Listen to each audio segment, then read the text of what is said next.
복 있는 사람이 누려야 하는 선물입니다. 시편 1편은 시편 전체의 문을 여는 선언입니다. 본문은 복 있는 사람이 누군가로 시작을 하지만은 이 질문의 답이 어려워요. 세상이 말하는 복과 성경이 말하는 복이 완전히 다른 개념이기 때문입니다. 흔히 사람들은 복을 소유의 크기로 이해를 합니다. 돈이 많은 사람이 복받은 사람이다. 자유롭게 사는 사람이 복받은 사람이다. 권력이나 힘을 가진 사람이 복받은 사람이다. 오늘은 대놓고 돈 많은 사람 보고 잘 사는 사람이다. 그런데 본문이 말하는 복은, 여러분 이 개념 잘 정리하시면 우리 신앙생활이 달라집니다. 성경이 말하는 복은 하나님과의 관계 안에서만 정리할 수 있습니다. 복이라는 개념은 하나님과의 관계 속에서만 정리될 수가 있다고요. 성경이 말하는 복 있는 사람은 많이 가진 사람, 편히 사는 사람, 많이 배운 사람이 아니라 오늘 본문의 단어로 바꾸면 의인입니다.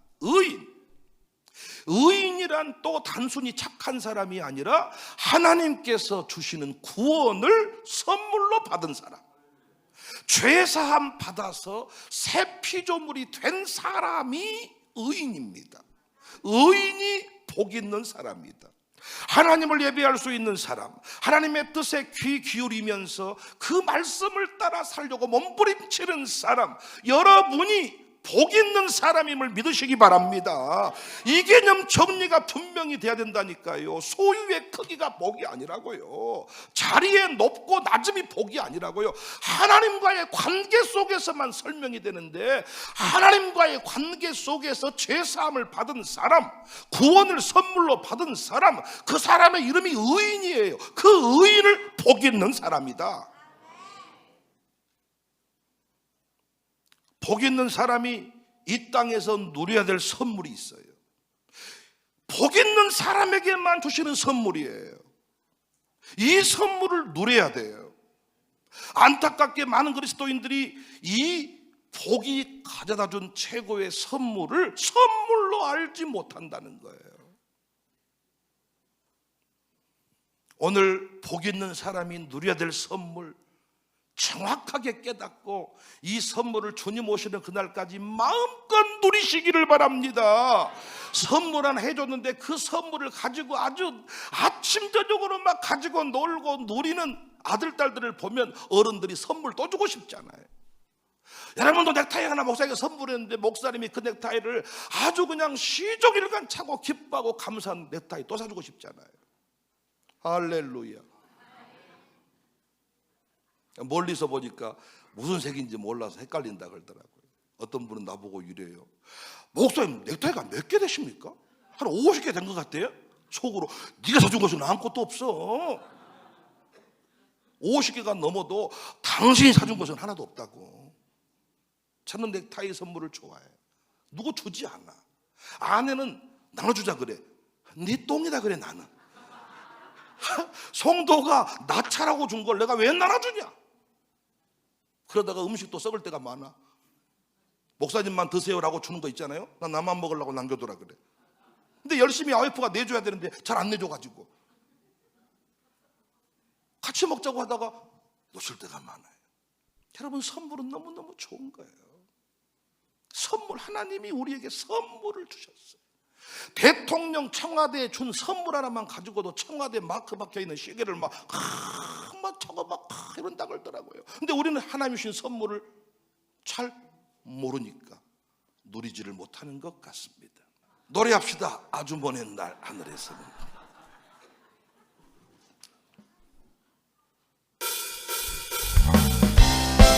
서로를 축복합니다. 우리는 복 있는 사람, 의인들입니다.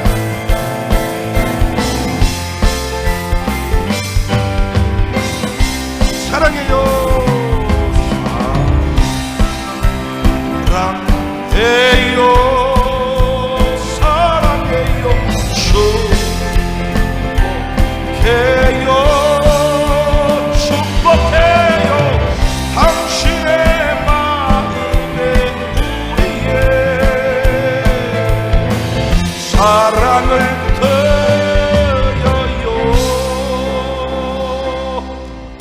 시간 관계상 이렇게 후렴만 부르고 넘어가겠습니다.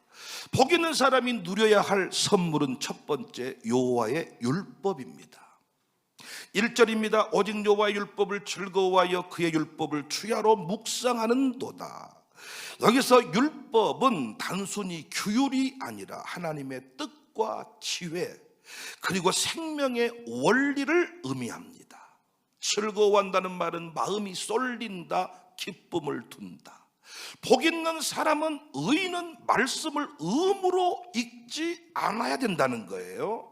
말씀 속에서 기쁨을 발견하고 그 말씀을 삶의 방향으로 이정표로 삼아야 된다는 것입니다. 왜요?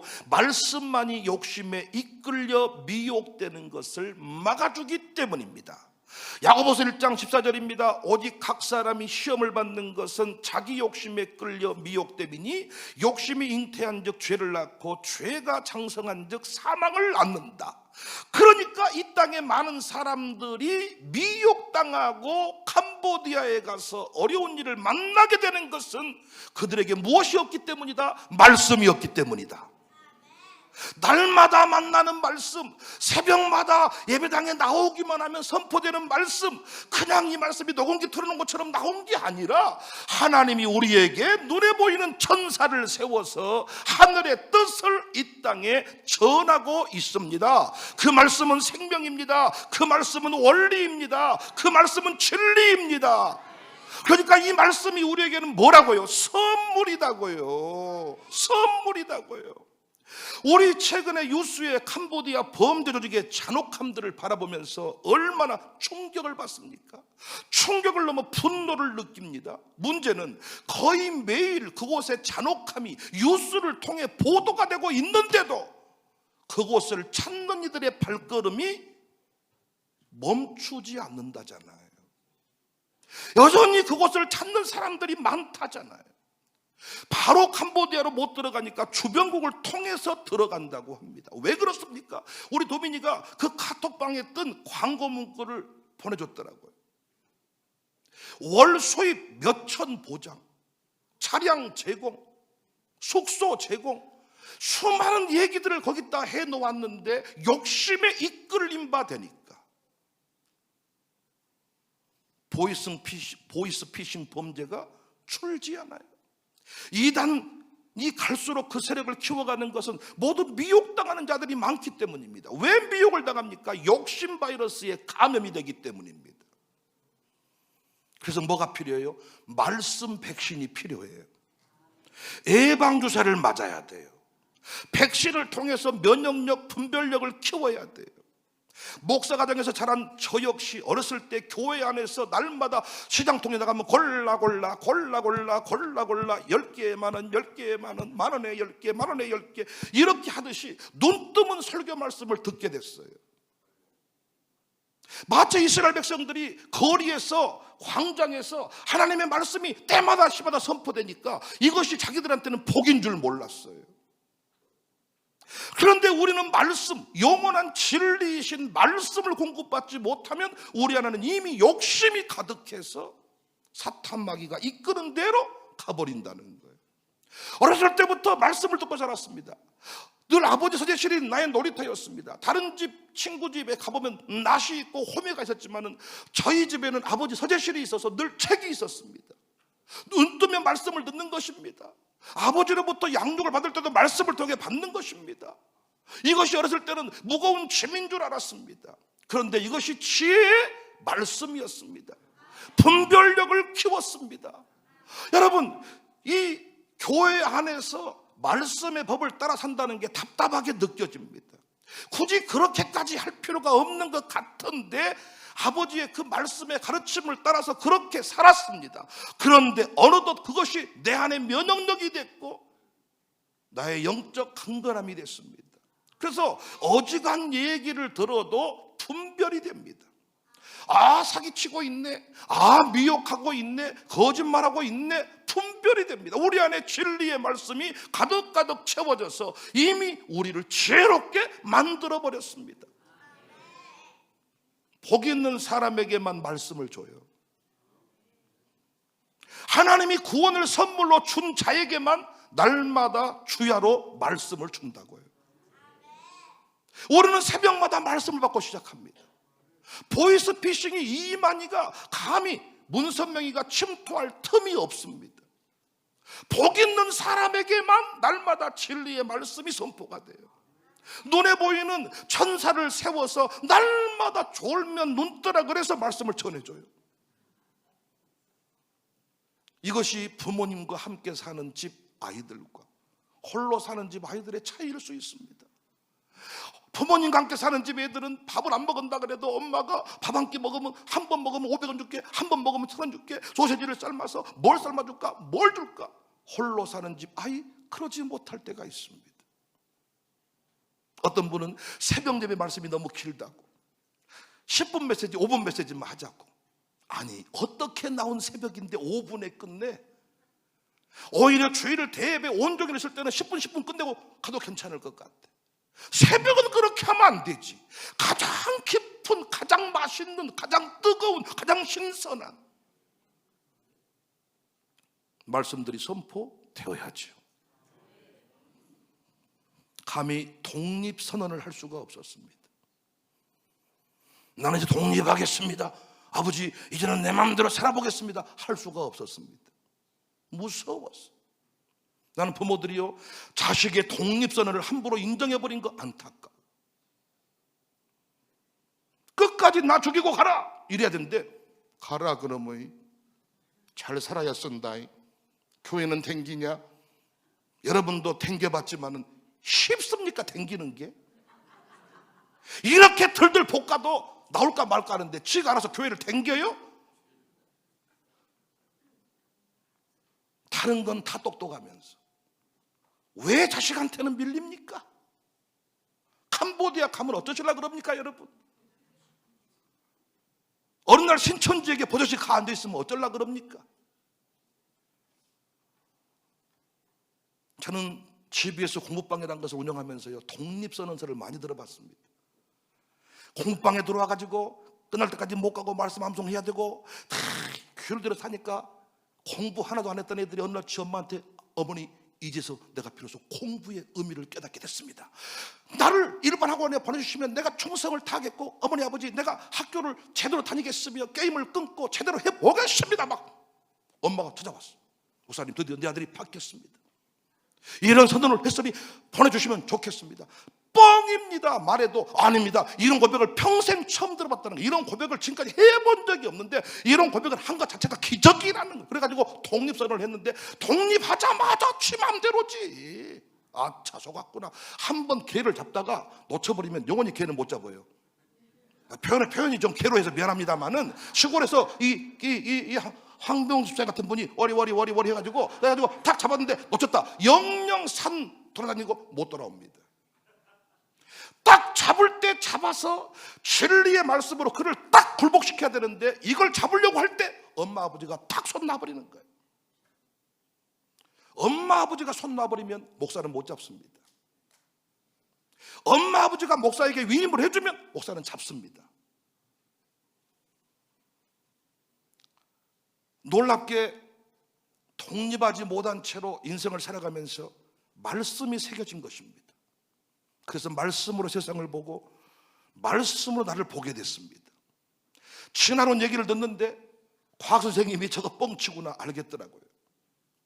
역사 선생님이, 국사 선생님이 국사를 가르치는데 공물의 10의 1조, 이 10의 1조 제도가 성경에서 나오지 않았는가? 이 성경의 10의 1조, 교회 10의 1조가 이 역사의 이 세금 제도에서 나오지 않았는가? 오늘날 교회들이 이 세금 제도를 본받아서 이 10의 1조를 하지 않나? 이런 얘기, 내가 속으로 와 이거 뒤에서 잠자고 있다가 갑자기 공부 시간에 제가 집중을 않고 있는데 갑자기 국사 시간에 이런 헛소리를 해서 아이고 이랬다가 뒤지게 맞았습니다.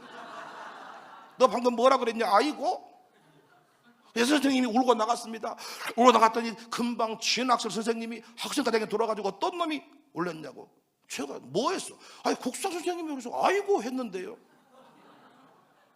알겠더라고요. 내가 대놓고 학교에서 나는 목사 아들입니다 이렇게 당당히 말은 못했어도 선생님이 말하니까 알겠더라고요. 독립선언을 하지 못하고 집에서 늘 가정예배 드리고 늘 교회 안에 살았던 내가 말씀으로 새겨지니까, 말씀으로 채워지니까 세상에 누구, 교대를 졸업해서 교단에 서 있는 선생님, 그림자 밟지 말라고 했던 선생님이 말하는데도 알겠더라고요. 뻥치고 계시네. 인간이 어떻게 진화를 했어? 내가 속으로 그때도 그랬습니다. 진화했으면 원숭이처럼 생긴 사람 보고 웃지 말어, 선생님은. 속으로 그랬어. 원숭이처럼 생긴 사람 보고 웃지 말어. 조상 닮았잖아.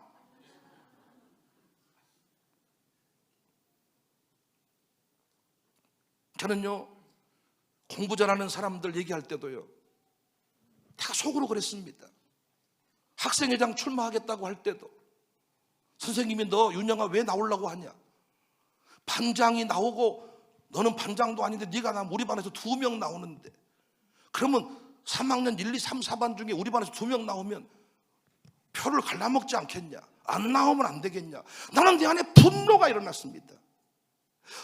반장놈의 새끼는 수학 외에는 아무것도 못합니다.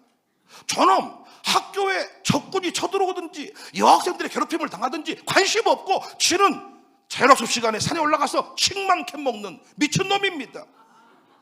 그리고 수학 경시대회만 나가면 1등 해버리는, 공부 외에는 아무짝에 쓸모가 없습니다. 내가 아니면 안 됩니다. 알겠더라고, 선생님 말에 들렸다는 것을. 왜? 말씀에 가르침 받으니까 머리 대지 말고 꼬리 대지 마라. 부모님이 기도해 줬는데 너는 수학으로 머리고 나는 리더십으로 머리고 운동 잘하는 놈은 체육으로 머리고 공 잘 찬 놈은 공으로 머리인 거지. 어떻게 공부 잘하는 놈이 학생회장 할 수 있습니까? 난 그렇게는 못하겠습니다. 중학교 3학년 때 선생님이 그래 출마해라. 그래서 우리 반에서 파트너가 없으니까 3학년 일반 선생님하고 친구였는데 여학생 한 명을 빌려다가 저랑 파트너. 그래서 우리 반에서 2명 후보가 나왔습니다. 반장하고 부반장. 저는 부반장이 없으니까 저하고 3학년 1반의 친구 임영순이라고. 중학교 3학년인데 책을 너무 많이 읽어가지고 철학자처럼 사는 친구야. 자전거 타고 지나가다가 자전거를 도로 한복판에 세워놓고 시를 읊었던 여학생. 누구도 그 학생이랑 쉽게 놀지 않았던 여학생. 저는 파트너가 주변치 않았습니다. 조건만 맞으면 이길 자신이 있었습니다. 저는 정말 친구들을 모아서 피켓을 만들고 풍선을 불고, 공부 잘한 친구 공부밖에 못합니다. 공부 왜? 수학 경시대회나 나가야 쪽이나 쓰지. 뭐 친구들이 말 들어준답니까? 점심시간만 되면 치킨 먹으러 올라간 놈인데. 산이 뒤에 우리 중학교 뒷산이 있어가지고 점심시간 되면 친구들이랑 논 게 아니라 혼자 치킨 먹으러 가, 산으로. 칙칙. 그 정상적인 사고냐고요. 그 팽팽 놀기만 해. 근데 수학 경시대회만 나가면 1등이야. 그러니까 너는 수학 경시대회 용이야. 너는 네가 왜 학생회장을 나가? 알겠더라고요. 말씀으로 차근차근 훈련을 받고 보니까 기독교 세계관이 생기고 말씀의 세계관이 생기더라고요. 최소한 부처가 신이 아닌 것들을 알겠더라고요. 산들강 바다가 신이 아니라는 것을 알겠더라고요. 우리의 놀이터지 하나님 내게 선물로 준 것들이, 그것들에다가 절하는 사람들 보면 한심하게 느껴지더라고요. 뭘로 이 안목이 열린 겁니까? 말씀입니다. 이래도 매일 선포되는 설교가 나를 망하게 하는 것입니까? 우리가 이 말씀을 들었기 때문에 이단에게 빠지지 않았습니다. 우리가 이 말씀 받지 않았으면 우리도 지금 신천지 앞자리에 앉아 있을 겁니다. 사실은 우리가 신천지보다 셉니다. 신천지는 애들 새벽기도 안 시킵니다. 여러분, 지금 우리 통일교 앞잡이가 되어 있을 겁니다. 그런데 말씀으로 우리의 내면을 채우니까 절대로 미혹의 영 앞에 끌려가지 않습니다. 지금도 많은 사람이 인생을 바꾸고 싶어 합니다. 손가락을 자르고 혈서를 쓰고 등에 허벅지에다 문심을 새기면서, 문심 몰라요? 착하게 살자. 일심, 전심, 온심, 막 마음 심자를 막 거기다 새겨가지고, 지금이야 개교로 파지만 옛날에는 이 바늘에다가 잉크 묻혀가지고 막 일심 막. 일신 같은 소리 하고 있는데 작심 3일도 못 갑니다. 인생을 뒤집어 엎어서 술 퍼먹고 별짓거리를 긁고 막 이 손을 자르고 막 도박을 하면 나 죽는단 말. 근데 여러분 손가락을 잘라버리니까 발가락 사이에 하토를 끼워가지고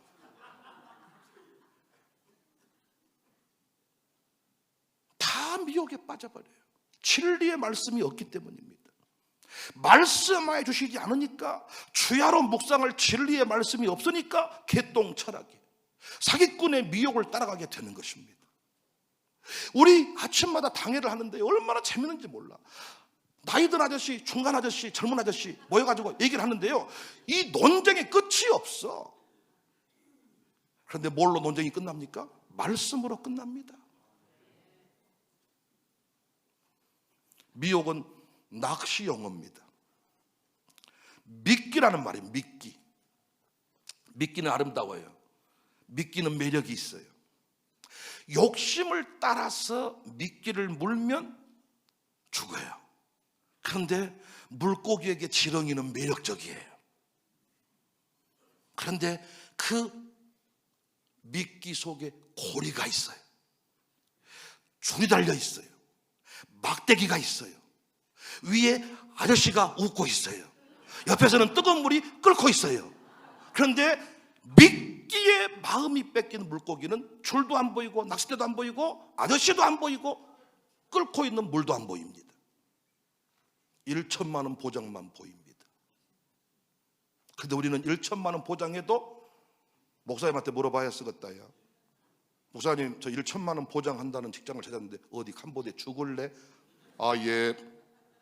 이래도 여러분 담임 목사와 연결되어 있는 것이 이것이 불편한 감정입니까? 여러분 아들이 남자 며느리 데려오면 어쩌실래요? 그런데 우리 교회 청년들은 그런 짓거리 못합니다. 스스로도 분별력이 있을 뿐더러 목사님 허락받아야 되니까. 그래서 우리 청년들이 이런다 그래요. 내가 정하면 못 하겠습니까? 통과해야 될 단계가 3단계가 있으니까 차라리 위에서 꽂아주세요. 내려가는 게 빠릅니다. 올라가 분들 결제받아 끝나니까 위에서 꽂아주세요. 운명이려니 하고 갈랍니다. 내 동기 목사님은 사모님을 만났을 때 마음에 들지 않았는데 결혼을 하게 됐어. 그래서 늘 불렀던 노래가 즐거운 마음으로 십자가 지고 가라. 그래서 지금도 애를 넷인가 낳아가지고 잘 살고 있습니다. 목사님이 꽂아주세요. 이것이 여러분 우리를 괴롭게 하는 겁니까? 저주입니까? 못 본다니까요. 지렁이는 매력적이라니까요. 살아있는 꿈틀대는 낚시꾼들이 머리를 쓴다니까요. 아주 매력적이라니까요. 여러분 탁 물었는데 낚싯바늘이 있다니까요. 줄이 있다니까요. 막대기가 있다니까요. 아저씨가 웃고 있다니까요. 물이 끓고 있다니까요. 이거 하나도 안 보인다니까요. 미끼만 보인다니까요. 근데 우리는 뭘 본다고요? 끓고 있는 물까지 본다고요. 뭘로? 말씀으로. 기가 막힌 거예요. 세상 사람이 우리를 이기지 못해요. 싸움으로 하면 우리 다 이기죠. 목사가요, 예전에는 싸움 좀 했을지라도 지금 싸움 못합니다. 목사가 누구 패버렸다 끝나버리죠. 옛날에는 팼죠. 학교 다닐 때 이래봬도 나르는 돈가스 총도 됐습니다. 진짜로 증명할 길이 없는데, 영상 시대가 아니어서 내가 다 찍어놨어야 되는데, 강진의 다산파랑도 붙어보고 장흥의 시내파랑도 붙어보고 날마다 싸움 연습하고 어디를 때리면 고피가 나는가 다 해가지고 진짜 중학교 때는 이 아버지처럼 생긴 놈 하나, 이 둘 빼놓고 그 다음에 내가 세 번째였다니까요. 왜냐면 이 두 번째는 신체적으로 너무 커가지고 이 아버지 그냥 아버지 옷 입고 다니고 아버지 양말 신고 다닌 놈들이야. 중학생인데 아버지요. 그러니까 이 두 사람은 못 이겨. 아무래도 아버지니까. 아니 학생하고 이 아버지랑 이 정도 급이 달라버려 차원이니까 이놈들은 또 착해가지고 싸움은 안 하는데 안 건드리지 아예. 그 밑에 저였다니까요. 축구하다가 공 패스가 안 되면 내가 부른다니까. 똑바로 내려와라. 그러니까 세 방 때리면 피가 난다니까요. 정말로. 그래서 한 번 때려서 안 쓰러지면 무릎을 꿇는다, 이런 심정으로 한 방에 올인을 다 하는 겁니다. 그런데 제가 목사가 돼가지고 어느 집사님을 한 방에 쉐려버린다. 아니 세려서 자빠지면 뭐 할 거야. 그러다 또 맞아보면 어쩔 거야. 세레브로도 TV 보도감이고 맞아보러도 더 보도감이고. 근데 어떻게 이긴답니까? 말씀으로 다 보이는 거죠. 야, 이단이 딱 예배 끝나고 입구에 서 있습니다. 왜 이 시간에 왔을까? 나를 흥분시키려고 하는 거예요. 낚싯줄이 보여, 막대기가 보여, 웃고 있는 교주가 보여, 끓고 있는 물이 보여. 때려버리면 감옥 가는 거예요. 감옥 문이 보이네. 아이고, 어떻게 오셨습니까? 편지 가지고 오셨습니까? 아이고, 계시로 가라고요? 열심히 하고 있습니다. 밥 먹으러 가십시다. 아닙니다. 밥 먹으러 가시지 않게요. 밥 먹고요, 밥 먹고. 아니라니까요. 갑시다, 가. 아이고, 계시로 나 열심히 하고 있어요, 열심히 하고. 감사합니다, 감사해요. 이랬더니, 아이, 그럼 열심히, 그냥 웬만하고 가겠습니다. 앞에 아줌마를 싹 데리고 가더라고요. 또 계시로 간다고 하니까 또 올지 모르겠네. 이때 흥분시켰을 때 흥분해버리면 치는. 근데 보인다. 원래 백은영은 흥분 잘하는 사람인데 낚싯줄이 보이고 막대기가 보이고 웃고 있는 아저씨가 보이고 경찰서가 보이고 교도소가 보이고 때려보면 경찰서 교도소. 아하.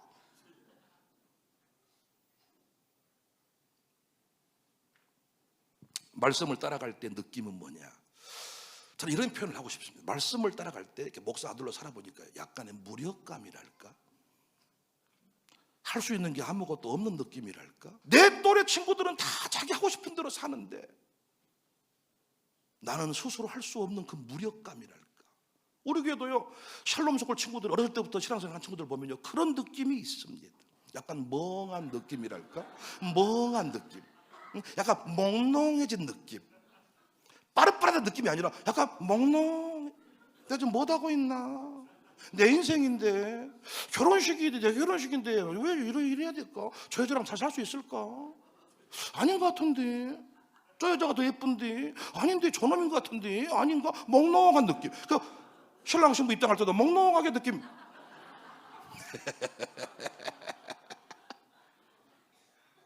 이 중간에 믿는 분들이 많아가지고 그 느낌을 모른다니까요. 그 몽롱한 느낌, 따라가는 느낌. 말씀으로 한 방 맞아버렸을 때 그 백신을 맞고 온 날의 그 느낌이랄까? 어? 약간 그 코로나 때 백신 맞고 이거 약간 사람이 걸려보다 이상한 그 기분 있잖아요. 너는 아니야, 너는 아니요. 넌 네 맘대로 살았잖아. 너는 그 느낌 몰라. 그런데 그 무력한 느낌이, 멍한 느낌이 훗날의 승리야. 팔팔한 놈이 미끼를 묻는 거야.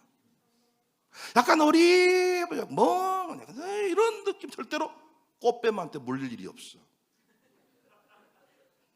근데 아주 팔팔한 놈이 딱 물고 왔는데 꽃뱀이요. 할렐루야. 며느리가 들어왔는데 꽃뱀이면 좋겠네요. 집사님 집에 며느리가 들어왔는데 알고 봤더니 꽃뱀이요.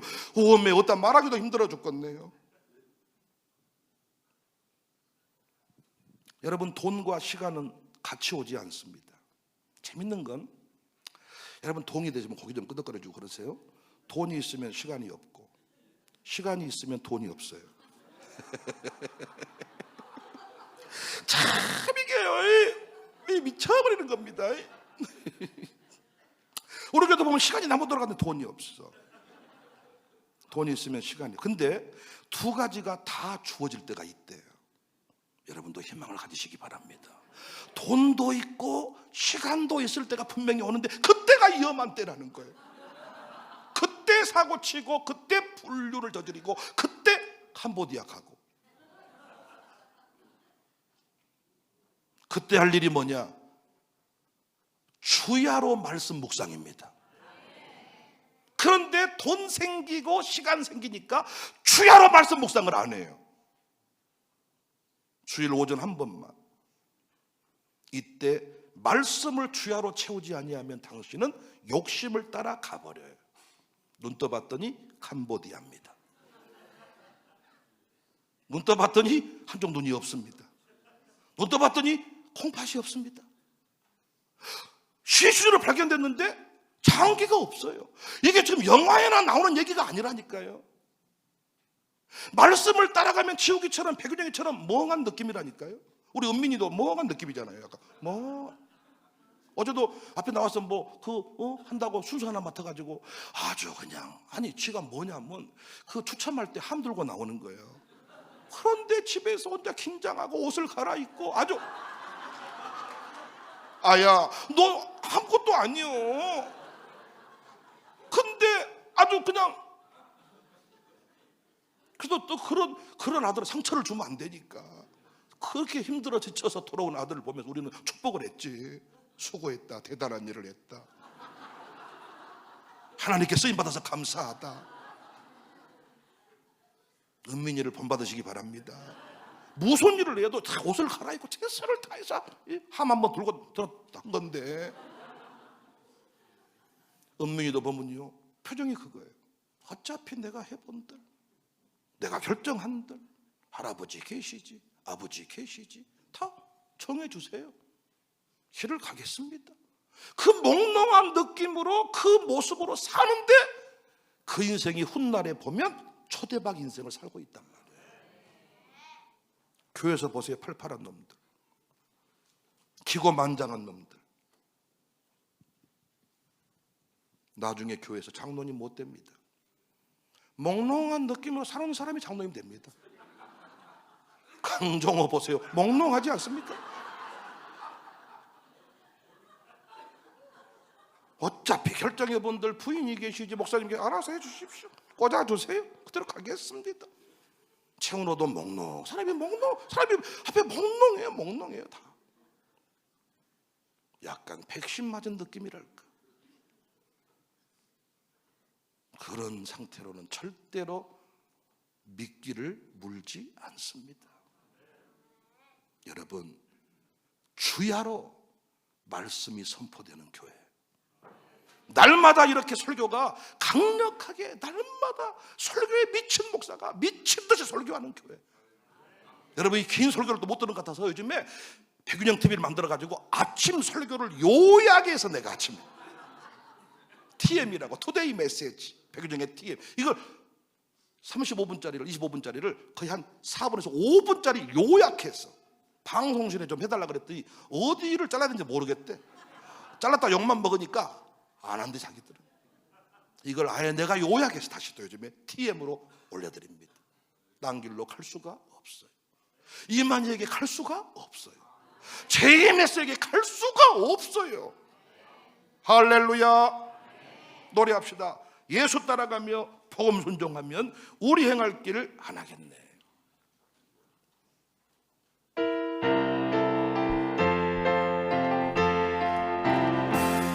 예수 따라가 복음 순종하면 우리 행할 길 환하게 주를 의지하고 순종하는 자 주가 늘 함께 하시리. 의지하고 순종하는 길 예수 안에 즐겁고 복된 길이 오다. 이렇게 여러분 설교하다가 찬송하다가 말씀 듣고 이렇게 하면요 3시간도 할 수 있어요. 근데 이거 아무나 할 수 있는 거 아닙니다. 또 두 번째 선물, 의인들의 모임입니다. 5절에 그러므로 악인들은 심판을 견디지 못하며 죄인들이 의인들의 모임에 들지 못한다. 시편 1편은 개인 신앙에서 공동체 신앙으로 흘러갑니다. 의인에게 주어진 또 하나의 선물이 있는데 바로 악인들이 들어올 수 없는 의인들의 모임, 예수 공동체.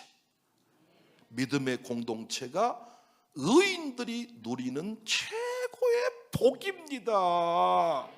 추야로 율법을 묵상하는 자, 복 있는 사람이다. 추야로 율법을 묵상해야 돼. 이게 우리에게 주어진 복입니다. 복. 여러분, 세상 유행가는요 몇 번 부르고 나면요 부를 마음이 없어요. 이미 그 감정이 사라져 버려요.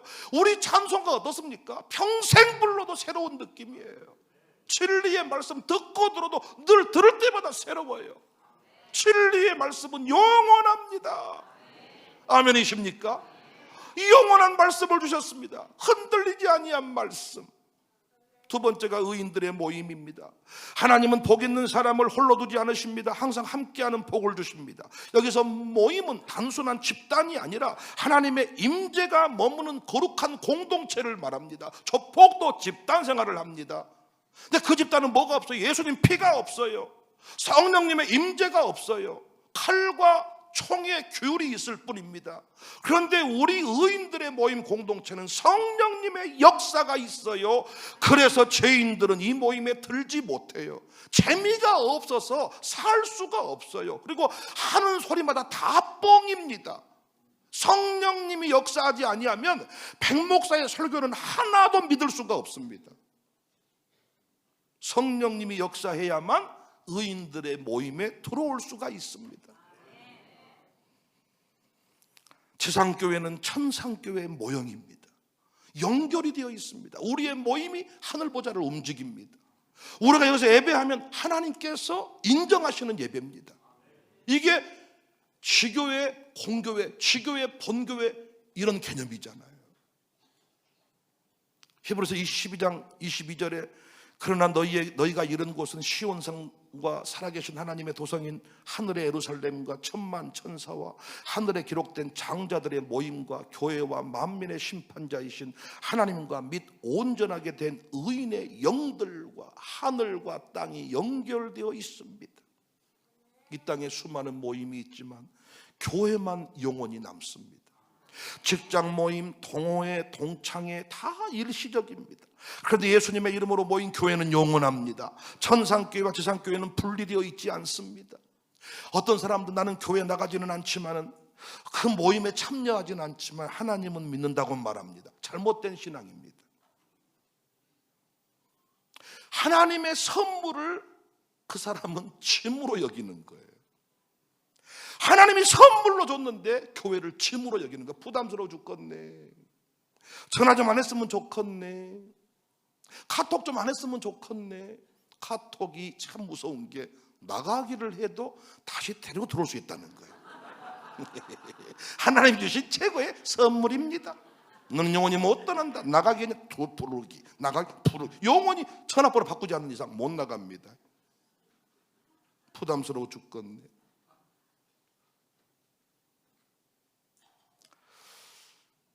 의인이 되고 부름받음과 동시에 의인이 되고 의인들의 모임 안에서 훈련을 지속하게 되는 거예요.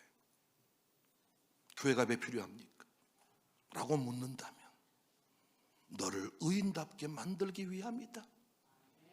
너를 의인으로 인정해 주기 위함이다. 우리가 의인 됐다 그래도 세상상 우리를 의인으로 보지 않습니다. 아따 네가 목사냐, 아이고 나는 네 교회에 뵀다가 절을 차려버려야 쓰겠다, 이렇게 비아냥된다고요. 그런데 우리들의 모임 안에서는 장로님으로, 집사님으로, 권사님으로 서로를 축복합니다. 의인다워지는 것입니다. 의인의 정체성을 잃어버리지 않습니다.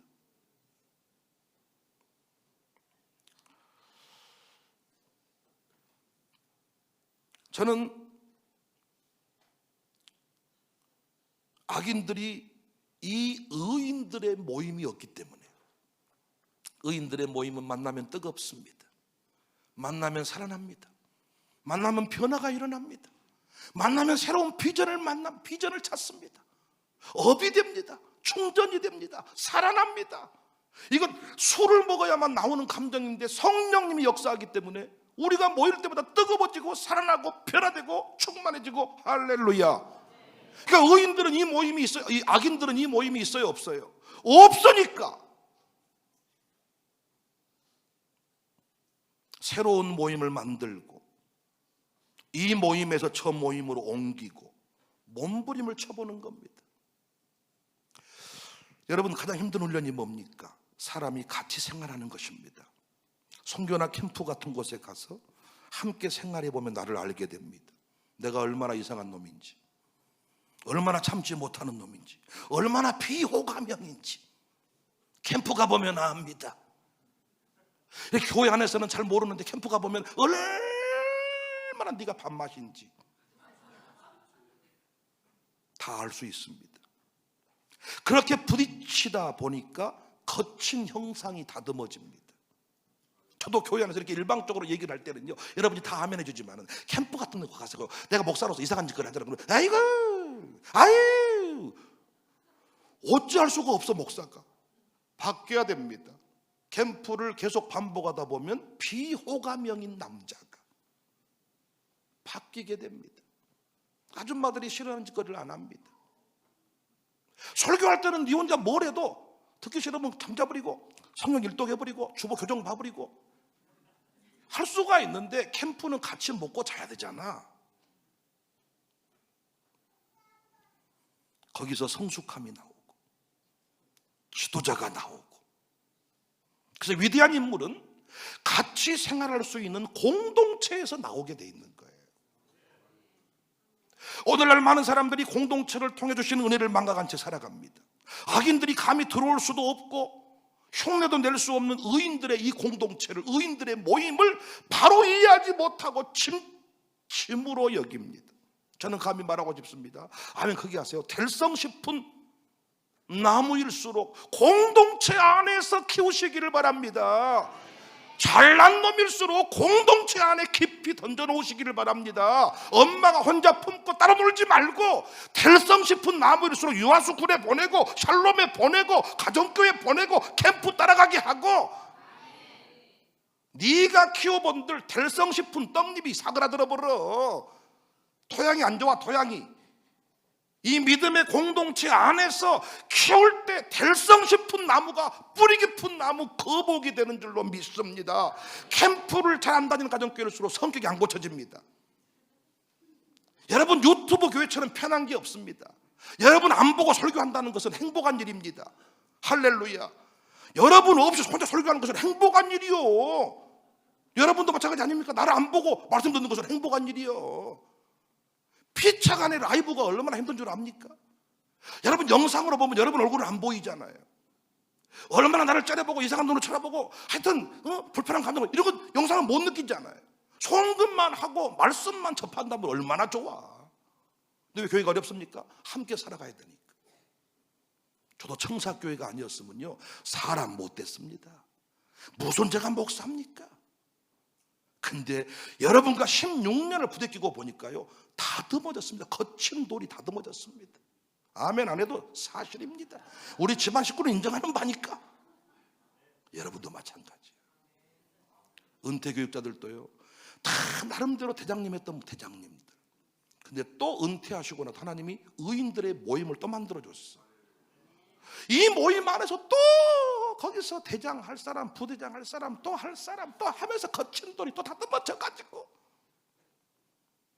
도저히 나는 이 모임 안에 못 있겠다는 사람은 떠난 거고, 그 안에서 함께 살아가는 거예요. 이번엔 노년교구도 마찬가지 아닙니까?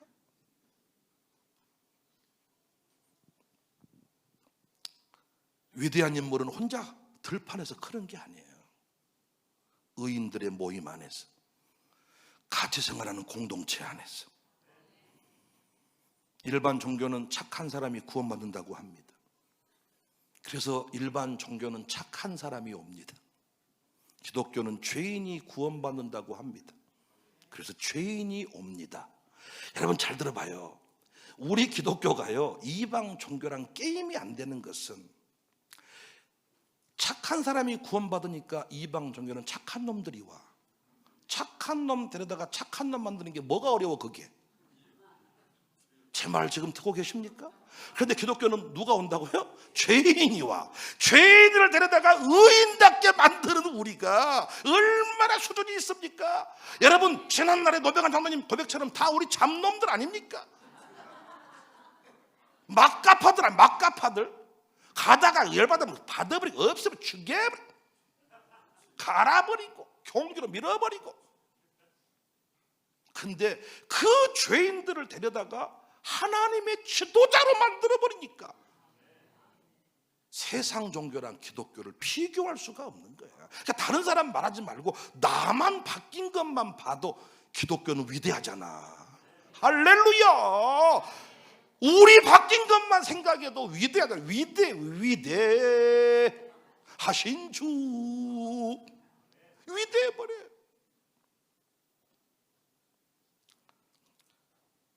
우리 교회가 진짜 명품 교회인 것은 아둘람 굴에 모인 사람들이 열등생이었습니다. 그런데 그들이 하나님 나라의 용사가 됐습니다. 그것이 다윗의 능력이고 하나님의 공동체의 능력입니다. 우리 교회가 위대한 것은요, 환난 당한 자만 와요. 우리 교회는 빚진 자만 옵니다. 놀라운 것은 지난 시간에는 부자였다는 거예요. 근데 우리 교회 등록과 동시에 빚진 자가 됐다는 거예요. 할렐루야. 강양난이도 옛날에는 부자였다 그래. 근데 우리 교회 온 뒤부터 가난해졌다 그래. 할렐루야요, 할렐루야요. 온통한 자들만 옵니다. 한 맺힌 사람만 옵니다. 대부분 망한 사람들, 어려움 당한 사람들, 이제는 이주민들이 옵니다.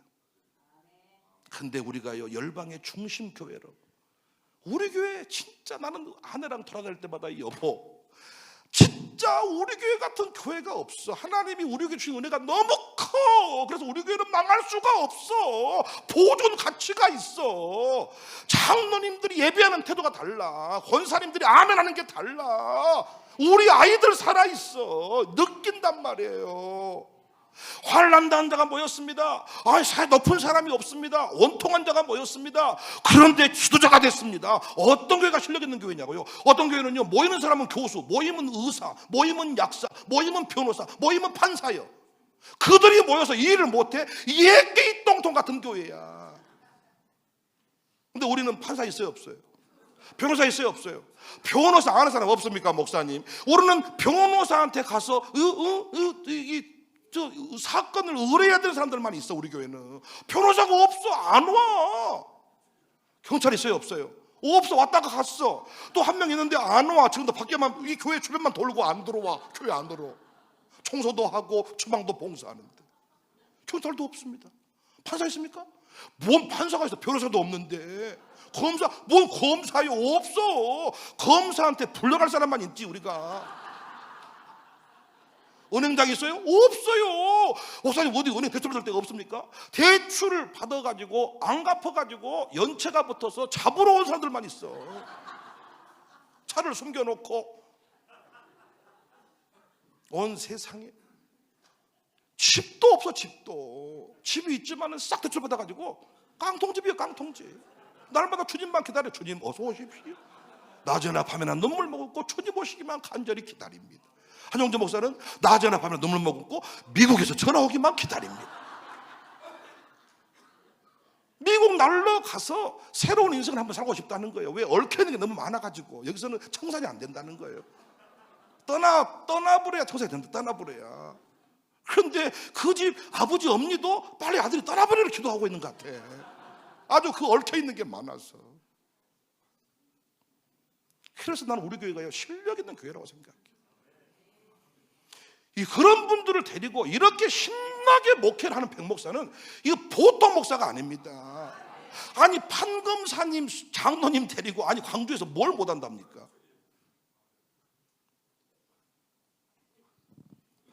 나는 그래서 우리 이런 측면에서 나는 실력 있는 교회다. 누구도 관심 갖지 않는 이주민들을 우리는 이웃으로 인정하고, 나는 오늘 또 이주민들을 데리고 양육을 했습니다.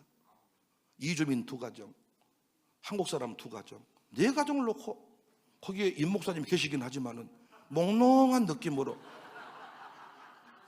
몽롱한 느낌으로 이 백신 맞은 느낌으로 다 나를 바라보신 눈빛, 듣고 있는지 어떤지 알 수 없는 그 느낌으로 나는 그래서 4사람을 놓고 다 이 교회로 설명했는데 다 알아먹어. 오늘 또 막 분노막이, 섭섭막이 다 이거 다 알아먹어요. 분노 알아요? 안다는 거예요. 또 물어봤어. 분노하면 어때? 후회하죠. 막 이렇다 이러는 거야 옆에서. 우리 교회는 보통 교회가 아닙니다. 복 있는 사람인데 복 있는 사람답게 살지 못한 이유가 공동체를 선물로 여기지 않기 때문에. 부디 의인들의 모임을 사랑하시기 바랍니다. 나로 청년들이요, 우리 의인들의 모임 안에 있는 게, 울타리 안에 있는 게 얼마나 복이 있지, 이 공동체 안에서.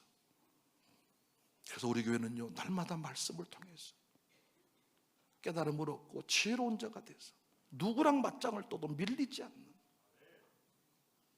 용사들이 되시기를 바랍니다.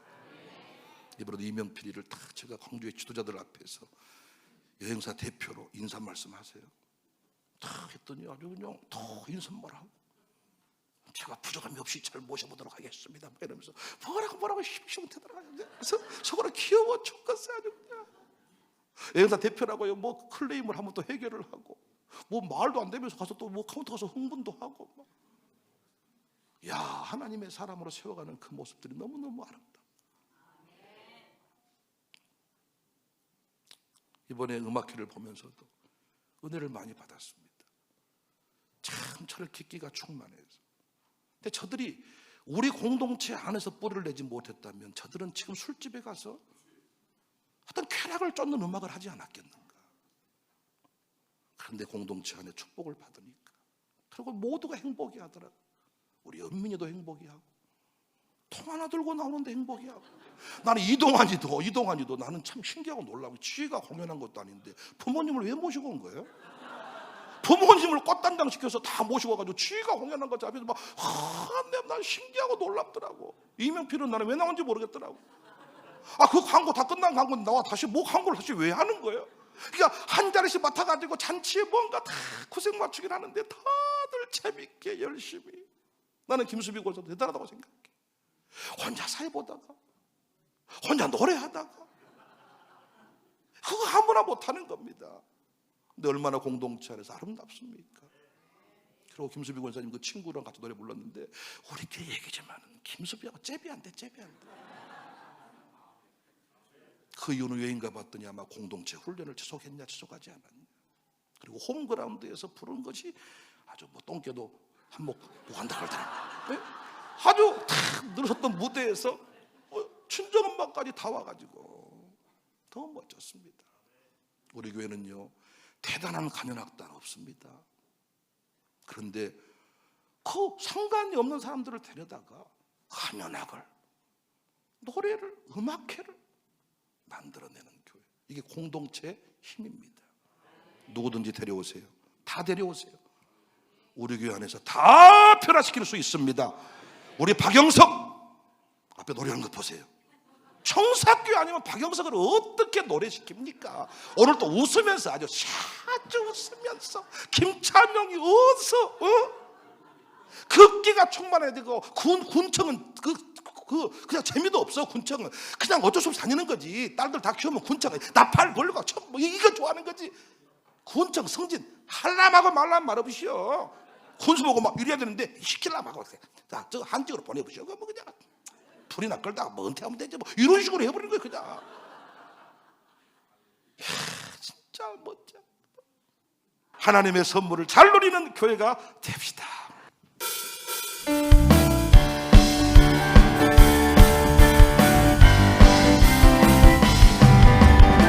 세상은 평화가 원하지만 전쟁의 소문은 더 늘어난다. 이 모든 인간 고통 두려우고 그 지겨운 끝없네. 그러나 주 여기 계시네. 우리가 아들 믿을 때에 그의 영으로 하나 돼. 우리가 아들 믿을 때에 그의 영으로 하나 돼. 하나세 우리 모두 하나세 우리 모두가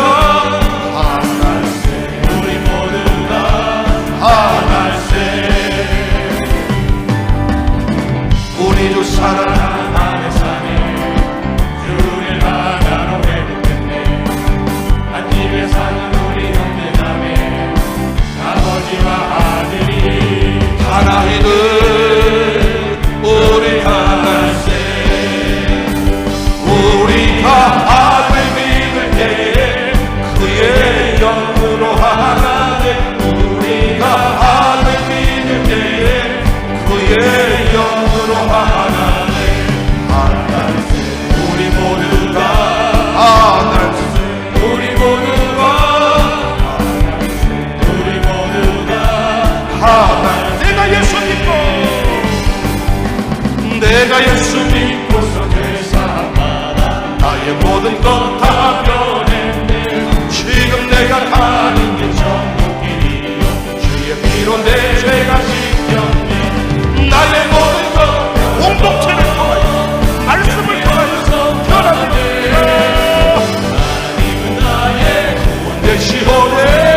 할렐루야. 내가 예수 믿고 내가 예수